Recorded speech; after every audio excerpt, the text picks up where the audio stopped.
Seguimos conversando con nuestro invitado de hoy, el diputado Héctor Rodríguez. Dejamos en el aire el tema del referendo revocatorio del mandato presidencial en caso de que se llegase a realizar. Cosa que, por cierto, el vicepresidente Aristóbulo Isturi, su compañero diputado Diosdado Cabello y muchos otros voceros del oficialismo han negado, han dicho que no hay tiempo. Sí.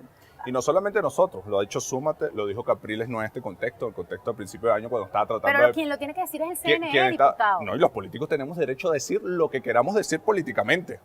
Capriles, Leopoldo, Ramos Ayuno dice un conjunto de barbaridades todos los días, porque nosotros no podemos decir nuestros argumentos. ¿Acaso Ramos Ayuno, presidente de la Asamblea Nacional, no vive diciendo cosas horrorosas? Por ejemplo, que las magistradas del CNE, las rectoras del CNE son unas malandras. Entonces, si vamos a sincerar eso, pero quería terminar el tema de la narrativa, porque la narrativa es importante, porque dicen, no, que ahora están poniendo trampa y no nos va a dar tiempo. No, las trampas se las puso la Mesa de la Unidad. Porque si ellos todos querían el referendo, el 11 de enero, cuando se cumplió, el 10 de enero se cumplió la mitad del mandato, tenían que activar su referendo. Y los 7, 8 meses que ellos mismos declararon, porque es lo que dice el reglamento, les iba a dar tiempo que el referendo fuese este año. ¿Usted cree que no pasó va a dar enero, tiempo? pasó... Dígame, No es que lo creo, es que estoy seguro, el reglamento no te lo permite. Pasó enero, pasó febrero, pasó marzo, pasó abril, y en abril es que empiezas a hacer el referendo, empiezas el proceso. Cuéntame los 8 meses que Súmate, que Capriles decían en enero, porque es lo que dice el reglamento, y te lo lanza para el año que viene. Ahora no me vengas ahora a presionar, a decirme, ¿me estás cambiando el reglamento? No te lo estoy cambiando. Tus propias declaraciones así lo demuestran. Léete el reglamento y saca los tiempos. No, que si no lo haces ya, voy para la calle. Bueno, entonces, ¿que estás amenazando como un niño malcriado? Que tenemos que incumplir el reglamento para satisfacerte a ti. Entonces, ahí es cuando los voceros del chavismo dicen, mira, estamos leyendo el reglamento, estamos sacando nuestros tiempos, y efectivamente no te va a dar tiempo de hacerlo este año. Si fuese este año, ¿cómo estima usted sería el resultado de ese referendo revocatorio? Porque también hay que asumir un poco la voz para buscar su respuesta, porque ese es nuestro trabajo. ¿Qué voz? La voz de la gente en la calle que se nos acerca, a mí, que se nos acerca y nos dice, ¿qué crees tú que va a pasar? ¿Tú crees que va a haber referéndum? Y si va a haber referéndum, ¿qué van a hacer ellos? Te respondo con la voz de la gente que se me acerca a mí. Me dicen, ¿por qué están perdiendo el tiempo en la Asamblea Nacional? ¿Por qué no se juntan y se ponen a producir? ¿Ustedes creen que la prioridad nuestra es quién está en la presidencia o quién está en la gobernación? Nuestra prioridad es resolver el tema de las colas, el tema del desabastecimiento. Aquí yo entiendo que usted discuta que las causas de ese triunfo para ustedes no son necesariamente naturales ni políticas. Entiendo que la argumentación de ustedes está guiada a que la coyuntura económica favoreció el triunfo de la oposición. Los he escuchado aquí sentada con mucha atención hablar de eso y lo entiendo. Sin embargo, quisiera saber si en el plano de los hechos se sienten preparados no solamente para salir airosos de ese referendo revocatorio del mandato presidencial, sino también de los gobernadores. Porque además, ¿qué ocurre con esos gobernadores, por ejemplo, que son militares y que son chavistas? Hay quien juzga eso como un premio, es decir, como una suerte de bueno, yo te compro la fidelidad dándote una gobernación para que estés de este lado. ¿Y tú crees que los militares son así? Bueno, es una pregunta. O sea, bueno, te respondo personalizando, pero generalizando a quien piensa así.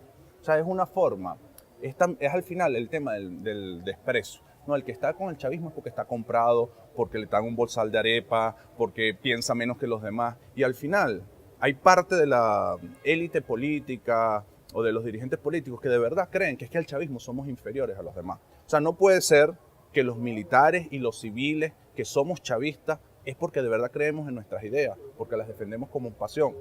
Así como en la oposición debe haber alguien que cree en sus ideas. ¿Dónde está la idea más pura, diputado, suya, como chavista? No lo sé. No sé quién tiene la idea más pura. Yo defiendo la mía. Pero debe tener yo creo en la democracia que pueda exponer. Yo creo en la democracia. Creo que todo el mundo tiene derecho a vivir con dignidad. No creo que los derechos sean un negocio. No creo que la educación deba ser un negocio, que la salud sea un negocio. Y en la contraparte de la bancada que represento, hay eso. Hay quienes privatizaron la educación en este país. Hay quienes llevaron que el 60% de los jóvenes estuviesen fuera del sistema escolar.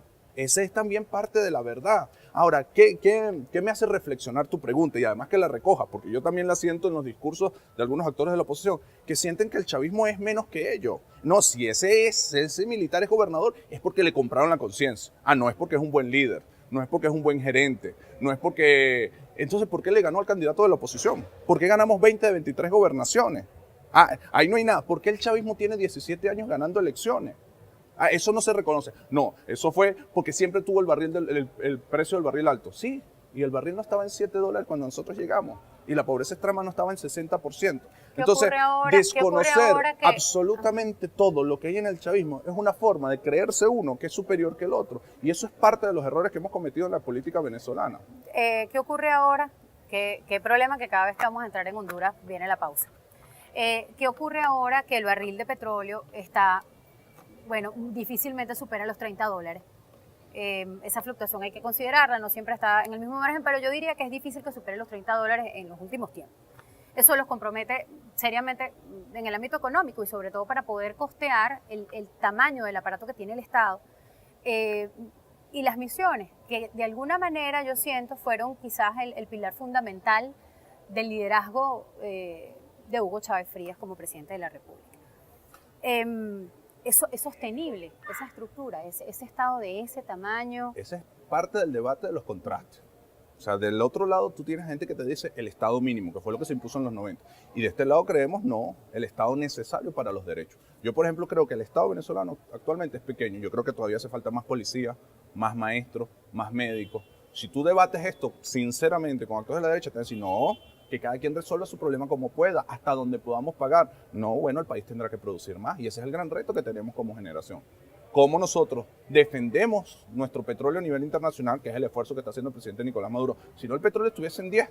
El esfuerzo que ha hecho hasta ahorita es lo que ha permitido mantenerlo en 30 y lo vamos a seguir defendiendo para subirlo y levantar el otro potencial de la economía. Habría que pasar por la bondad absoluta de los funcionarios que detentan el poder en el Estado.